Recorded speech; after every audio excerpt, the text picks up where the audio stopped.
madaxweynaha waxaanu baaq kuu diraynaa anagoo beesha gabooye ah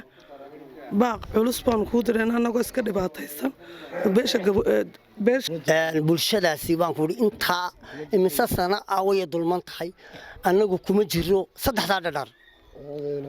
xaqan lahayna waxaan ku maqan yahay odayaasha dhalinyarada haweenka mid ka mida beelaha dega gobolka Awdal oo kula warbaahineed ku qabtay magaalada Boorama xarunta gobolka Awdal ayaa sheegay in tabashooyin ay ka qabaan xukuumadda hogaamiye madaxweyne Biixi waxaana sidoo kale ay sheegeen in duulaan lagu yahay shaqooyinkii ay gaarka u laayeen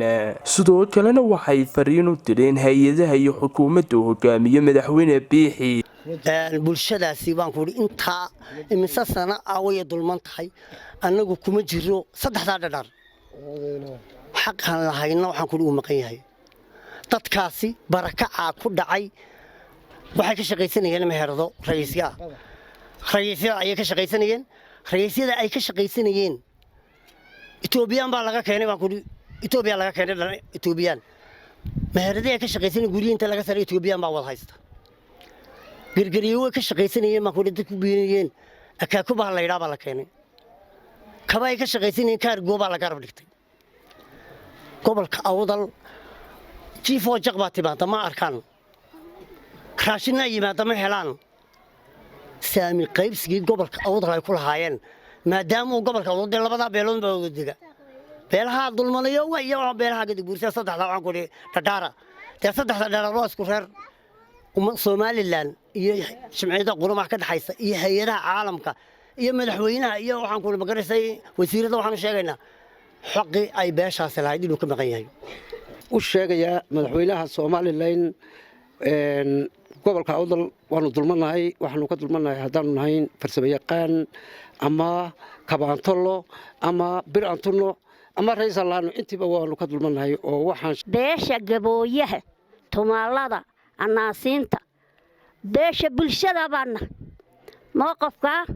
waxaan igu salaamayaa sodonka quraanka magaran waxaan ku yiri madaxweyne annagu waan dulmiyaysanna ya adalaanka yagu marka ma soo xabarasho meel kuma ya taliinta magaalada raga la gelinay aqalada inoo harsanayaan inamada ya waxaan doonaynaa in madadhan noo raacisiin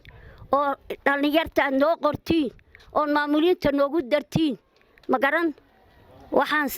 gargarayo waan sameynay waa badaal caleeg madaxweynaha salaaniga guddoon madaxweyne waxaanu baaq kuu diraynaa anagoo beesha gabooye ah baaq culus baan kuu diraynaa anagoo iska dhibaataysan beesha birmaanla ka tirsan ayaanu kuu diranaynaa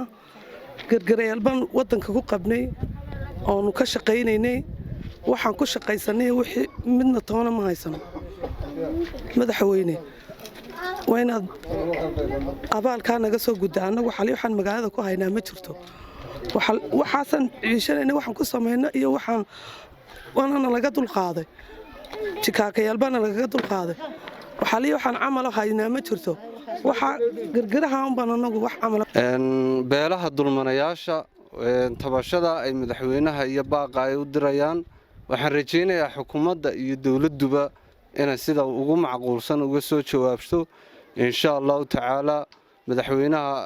waan salaamayaa Allah barakeeyo guul iyo gobonimo ayaan dhammaan shacbiga Soomaaliland u rajaynayaa beelahaas waa beelo walaalahaya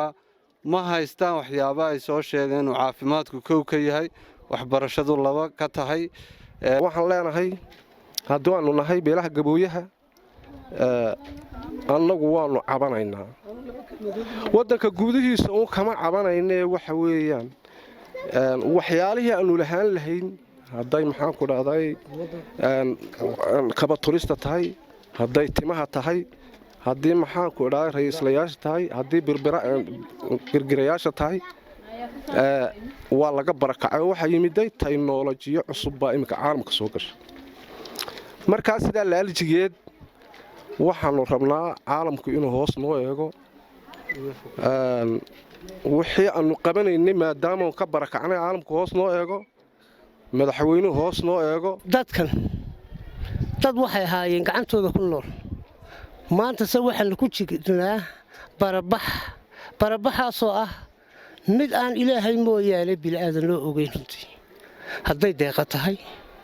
hadday gargaar tahay hadday waxqabad kala tahay haddii xukuumadda dad ka qayb gala ay tahay runtii aad baan uga dulmannahay hallo waxaanu ku qabnaa midna ma jirto marka waxaan jeclaan lahaa runtii in dawladda hadday tahay hay-adaha waxbixiya hadday tahay dadka gargaarka soo dira hadday tahay in dadka hoos loo eego runtii iyagoo aad maanta cabdirasaaq cumar macadowliyo telefishinka CBA Boorama.